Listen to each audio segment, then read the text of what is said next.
Welcome back to Chop's Garage, guys. Today we've got quite a lot on. We've got Davey coming to do paint for me. He's going to do some paint work. I've decided to do the paint work on that automatic 500, so he's going to do the paint work on the automatic 500.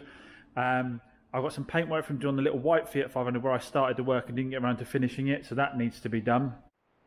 And we've also got to pick up the cars from the main dealer today. So I did that video on the walk around of the main dealer's part exchange yard. I asked you all the question on the CRV, the Skoda Yeti and the DS with the noisy engine. Pretty much I'd say it was about 85% of people saying buy all of them in one go, buy all three, because you want to have a good relationship with the dealer. As long as you bid your prices right, you'll be all right. And look at it for the long term. And I think they're 100%. I think you're 100% right. So I just did the deal, had all three, priced it on the basis that the DS is going to at least need a timing chain. I thought the Skoda Yeti was beat up, but I got it at a beat up price. So I'm confident with Davey in the background, I should be able to get that sorted. And the CRV, I think, is actually probably the best of the lot. I think the CRV should be a good to go, just get an MOT on to get it cleaned up and good to go. So we're going to go and pick those up today, and we'll see if I've made any horrible mistakes on that. So let's get going. What's that all about? I haven't done that before. Oh, I don't know if I'll leave that in the video. Cheesy as hell, isn't it? This is strange. The DS is sounding too healthy. Adrian's brought it in. Did it get scared of you, do you think, Adrian? It fixed itself. Let's unpop the bonnet just here. We were hearing when we started this car up in the we did a video of starting it up in the dealer yard. It sounded like a bag of spanners. Yeah.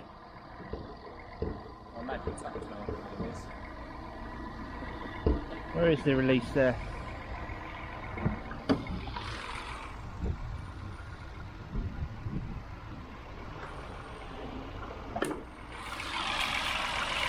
Right guys, I don't know what's going on, but it does not sound the same at all. That is mega weird. That is really, really weird. What's going on there then? The water pump sounded really bad. Well, we think it was the water pump, or the timing chain sounded really bad on startup. And then some people spotted that this wasn't a particularly nice colour. There's a little bit of clack, clack, clack there, but that sounds more like injectors. Weird. I have to wait till it cools down and check this coolant, but that doesn't sound anything like it when it did. And you've only put it on the trailer, so it's not even had a chance to warm up. It didn't even sit there running. I pulled it up to the back of the trailer, turned it off, and we turned it back on and put it on, and that was it. There you go then, guys. Get your cars picked up by AAK. They'll self-heal while on the back of the truck. I have absolutely no idea. That's really stumped me. I'm gonna have to get my new it doesn't even sound trainy really now either. It's only done 30,000 miles. Weird. That is really, really weird. Right guys, well, we're gonna have to let it cool right down again, and then we'll get the diagnostics on it and see if that pulls any codes or not. Let's have a quick look at the coolant, because it hasn't built up enough pressure. It does look pink, and it hasn't got any additives in it or anything like that. I don't know if it just needs a really good... Why is the bottle... Is the bottle dirty with something? What's that?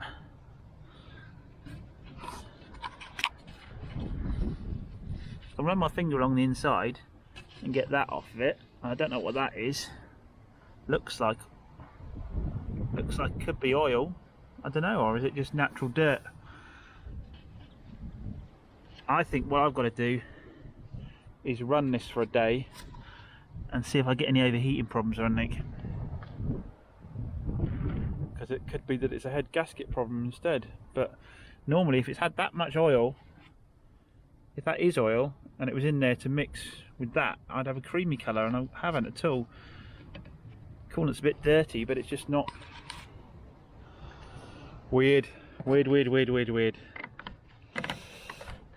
In these scenarios, guys, you've always got to go with worst case scenario. Never go with the, oh, it could, it could only just be that. Always go worst case scenario. Do all your maths on that, and then from that point forward, you should be okay. Right, guys, so we're picking up the cars from the main dealership.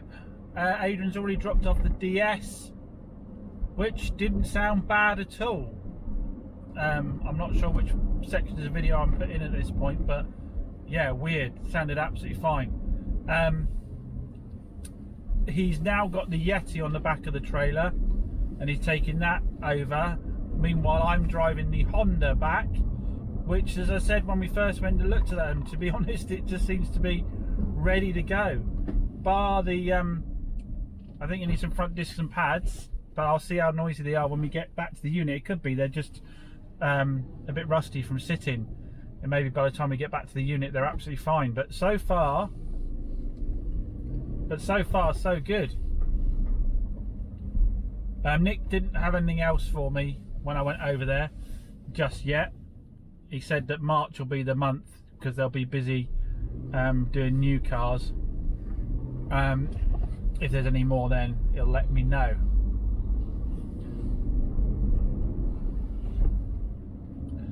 So it's my first time driving one of these newer shaped CRVs. I say newer because I know there's a lot newer ones, but I had one of the original CRVs, which was a fantastic family car with the 2-litre VTEC in it. Was a little bit juicy, which I imagine this one will be as well, but it was just supremely comfortable and practical. Now this takes it up a level. This is a really nice place to be in the cabin of this. We've got obviously the leather interior seats are really comfortable. Sitting up that bit higher is nice to have around here in the countryside specifically. It just that's a bit tight, should let her go then. Just a really nice place to sit. All the controls are right to your hand. I feel really comfy in this. I'd quite comfortably have this as a daily. It's much more my, to be honest, it's more my cup of tea than the Mercedes. So the CRV drove really well, but moments after turning up, Moore's turned up with my Fiat 500 that was down for MOT, my little white 1.2, and said, got anything else for us? And I was like, well, take the CRV straight down for MOT because it drove so nice. I thought might as well just get it straight down for MOT.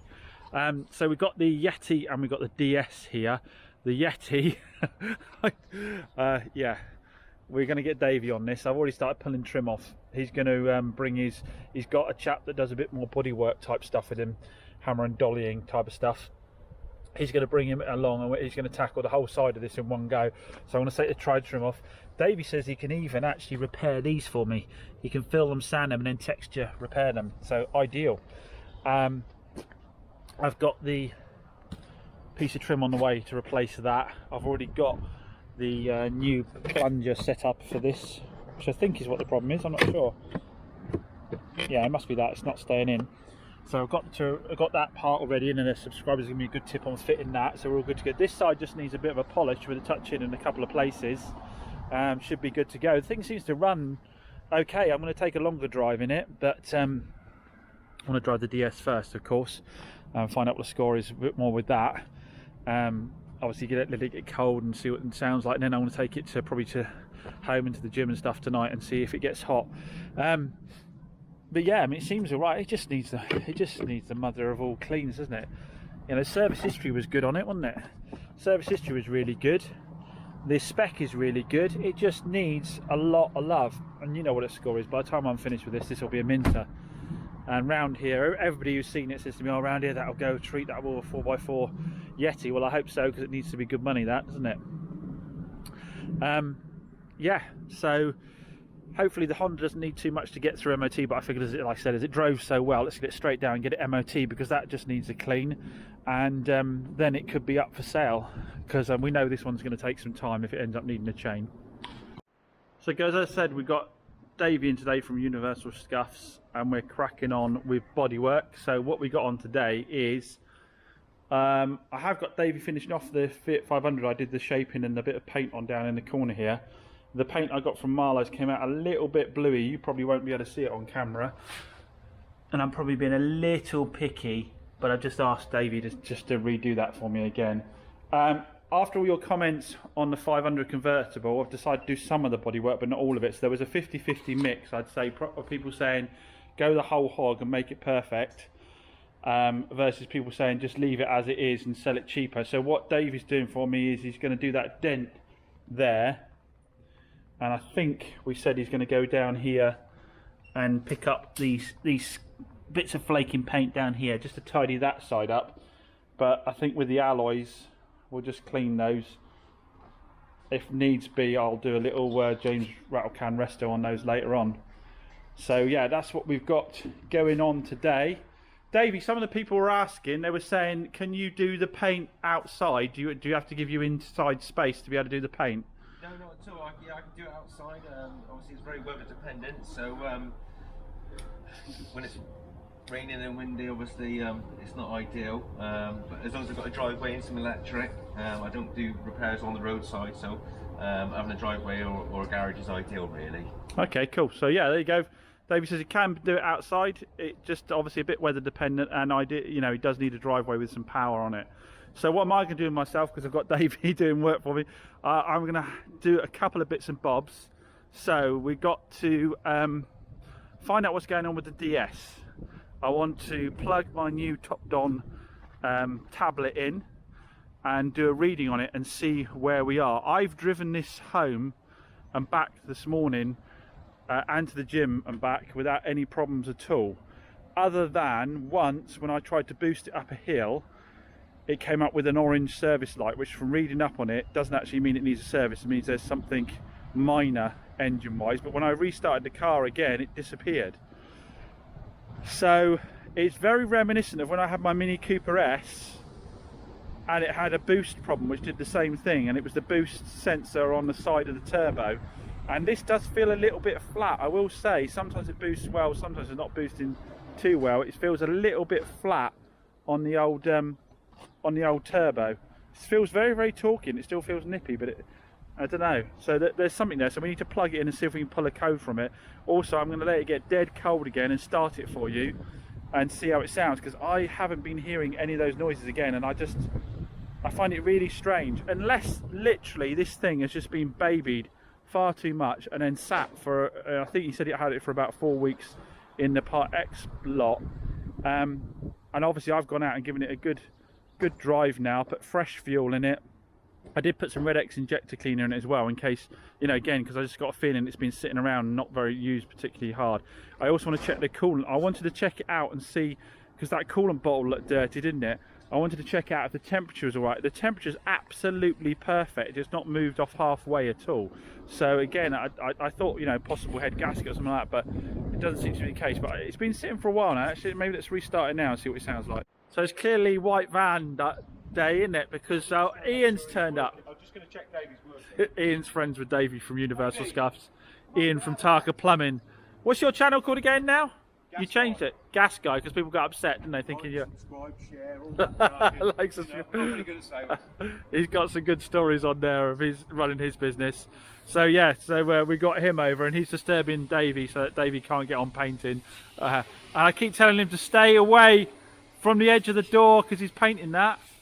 Bloody hell, we're gonna have plumber dirt in all our paint. So I'm gonna put it into use while he's here. I'm gonna have him start the DS while we're over the engine bay and see what it sounds like. We're going to open the engine bay first before you get starting it. Is it this side? Yeah. So this is stone cold now. It's been sat here for hours. So yeah, I haven't started cleaning anything on it yet. 2 seconds. You don't put time into them, Ian, until you know they're any good. Right, so this is stone cold. There's been no mixing of the coolant at all since I drove it, so that's absolutely fine. It hasn't re-dirtied it. So, right, yeah, Ian, just make sure you're out of gear, don't run me over, and then we'll have a little listen. Go for it. Yep.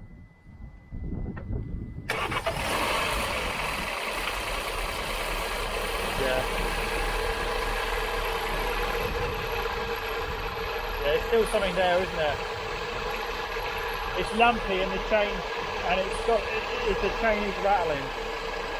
But then it settles down quickly. So yeah, definitely still something there that needs investigation.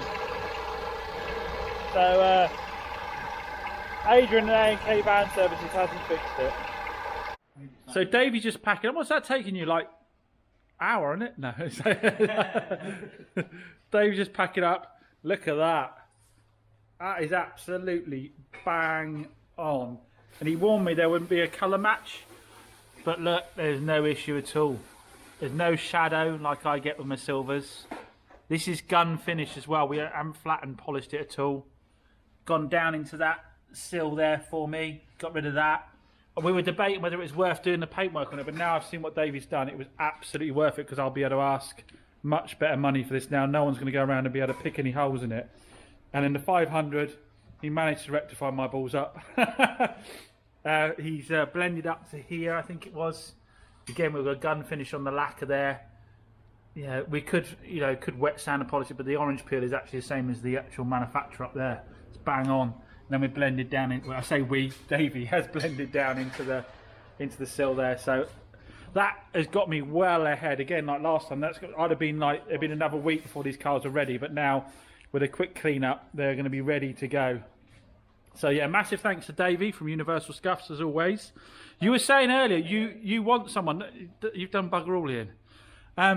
You were saying earlier you need someone, don't you, though, Davey? Yeah, I do. Yeah, I'm after somebody at the minute. Yeah. Davey really needs someone to work with him because he, for obvious reasons, is getting flat out busy.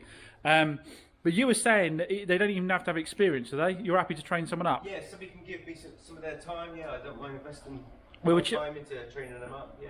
We were chatting about this earlier. If you're watching this channel and you're into cars and you like the painting side of things and would like to learn how to do it, Davey's prepared to train someone up. If you give him like a month, 30 days to learn the trade. It's a long time without money, but at the end it will be worth it. But he will have you then up to speed about being able to do stuff like this, which obviously gives you huge earning potential because Davey's got all the work in the world out there. Maybe it's something for someone, you know, who's starting out with their first job. It'd be a fantastic trade to get in, or someone who's reskilling. You know, perhaps you're in a job you're not enjoying at the moment. You watch the channel, you love this kind of stuff. You can see the kind of work Davey's put out, and you've got work coming out your ear holes, haven't you? Really? Yeah. So yeah, if I'll put Davey's website down below again. If give a shout out to people, like if you know anybody you think this might apply to, please do give him a shout because Davey really does need the help. And like I say, it's a win-win for both people because Davey gets someone that he can then use, and then they get trained on how to do work of this quality. And there'll always be work for dings on cars. I don't see that ever ending, to be honest. No. So yeah, I'll put his website down below. Get in touch with Davey if you know someone or if you're interested yourself. But yeah, massive thanks again. Like I said, that's got us well ahead. I'm well happy with that. Right, I'm locking up, hopping in the van with Ian because Davey's left now. And believe it or not, one of Ian's customers is actually a subscriber of Trot's Garage and just messaged him to say that they were looking to sell their car and would I be interested. And Ian's just offered to let me hop in the van with him, go over, and if I have it, bring it back. So we're going to scoot off and do that straight away. So here we are with the Kia Ceed. What was this one called again? This was this is the Pro Ceed, isn't it? Because it's the sporty looking one. 3-door, white, nice neutral colour, nice gunmetal alloys. So we've been informed that the daylight running lights are playing up. Apparently quite a common thing with these, which there is with a lot of different models, aren't there? But apparently it's quite an expensive fix, so that may be something that's sold with it as a known fault because it wasn't needed for MOT. But yeah, nice looking thing, isn't it? I haven't done one of these before. 2013, and this is the 1.6 diesel model. So it's super low road tax and really good economy. But yeah, nice looking thing, isn't it? Rear parking sensors. Smart looking car. We'll have a little look inside. Here we go. So we've got Bluetooth, cruise control. Looks like we've got sat nav as well. I haven't turned it on yet, but it looks like we've got sat nav. 6-speed box, so it is going to be very economical. Nice interior, no marks or tears on the interior. It looks really, really good, as per normal with subscribers' cars. It's as described and in good nick.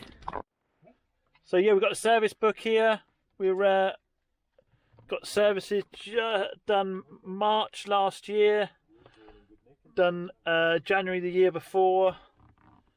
We've got 2019, then we've got a bit of a gap, then we've got 2016, 2014 as well, so small gap in there, but it's a pretty good history on that. We've got all the books for it, which you're going to need with all the toys in this, no doubt.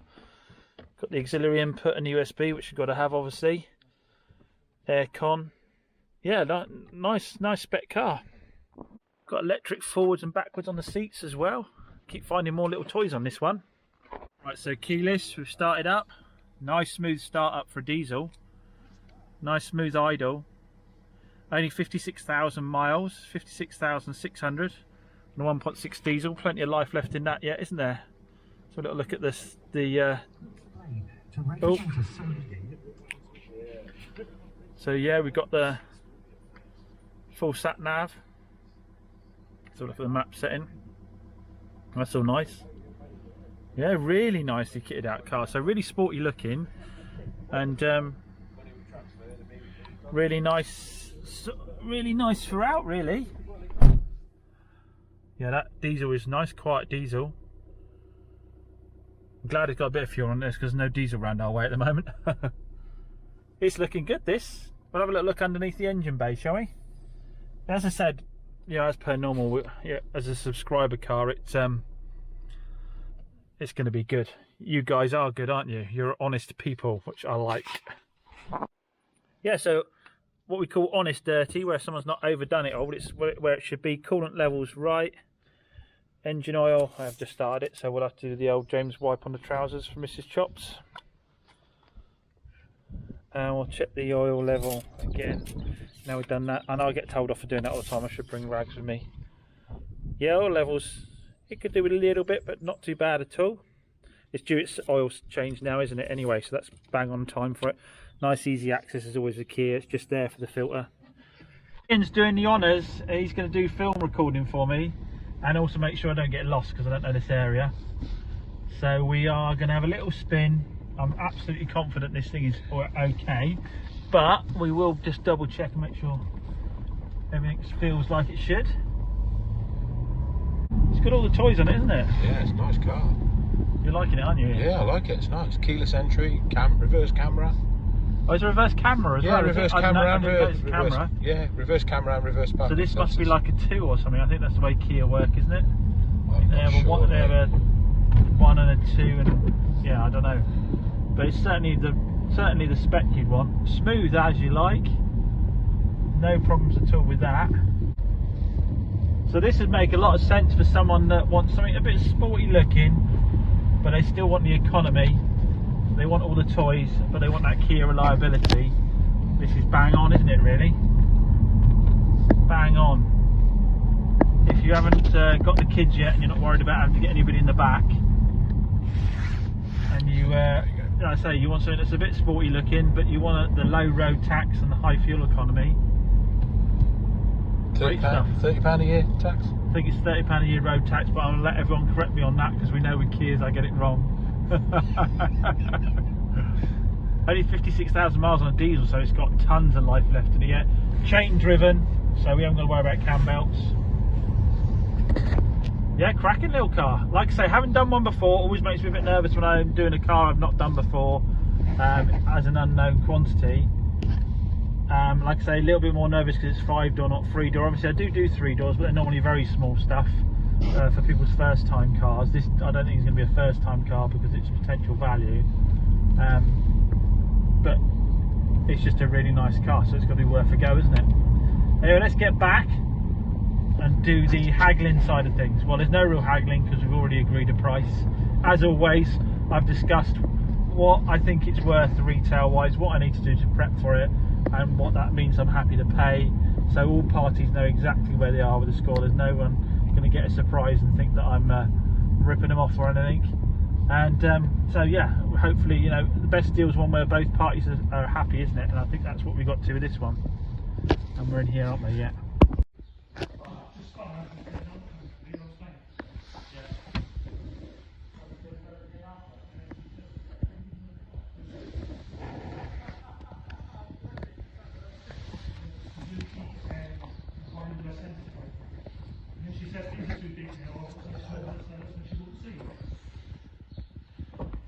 It's cool, isn't it? Cool. You've got that good funk on them, haven't you, the Mercedes? I absolutely no idea what that was, right? This is. Must have looked into it. rusty as such, and then we go rusty back and wheel arches. They do, yeah. But this one isn't too bad. Yeah. It's got 4 new tyres down by where it is now. Have you moved it back and forth at all? Yeah, we take it out once a year or so and give it a dry. Oh, do you? Yeah. Oh, right. Just around the field and put it back. Oh, so you haven't let it seize up then? No, Ideal. we always wait till the summer, so it's got a little while ago. Yeah, exactly. I love it. That means it came in the Pop the bonnet, we'll have a look. Do you know how to pop the bonnet?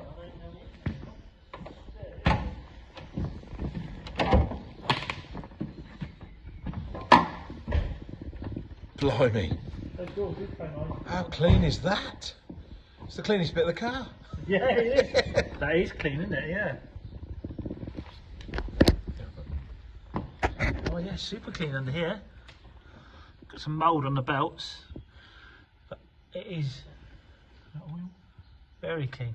Yes, that's oil. Yeah, the gearbox one's further back, I think. Oh, look at that oil. That's a lovely colour. Golden. Yeah. Nice. No mixing there at all, is there? It's nice though. Actually, I haven't seen one of these before. It's actually quite a lot of room to work around it as well, isn't there? Yeah. You aren't too packed in there.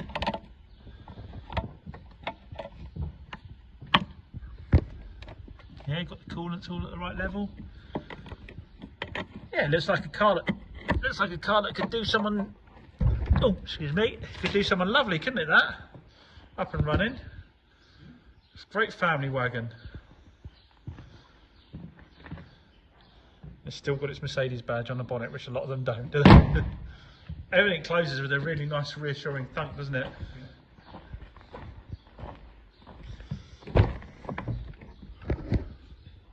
Yeah, interior's all in great nick, isn't it? Just all needs a good clean up.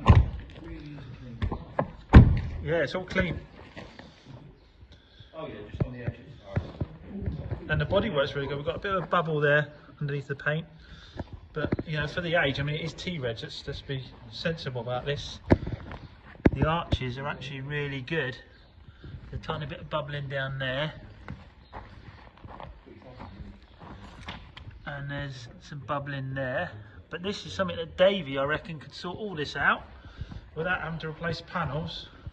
If you went that far. I mean, the question would be, would it be worth spending time? Because it's not that bad, to be honest. You might just drive it as it is. But if you wanted it perfect, you basically get a couple of wheel arches done by Davey, you know, maybe £500 into paint, and it'd be looking absolutely mint again.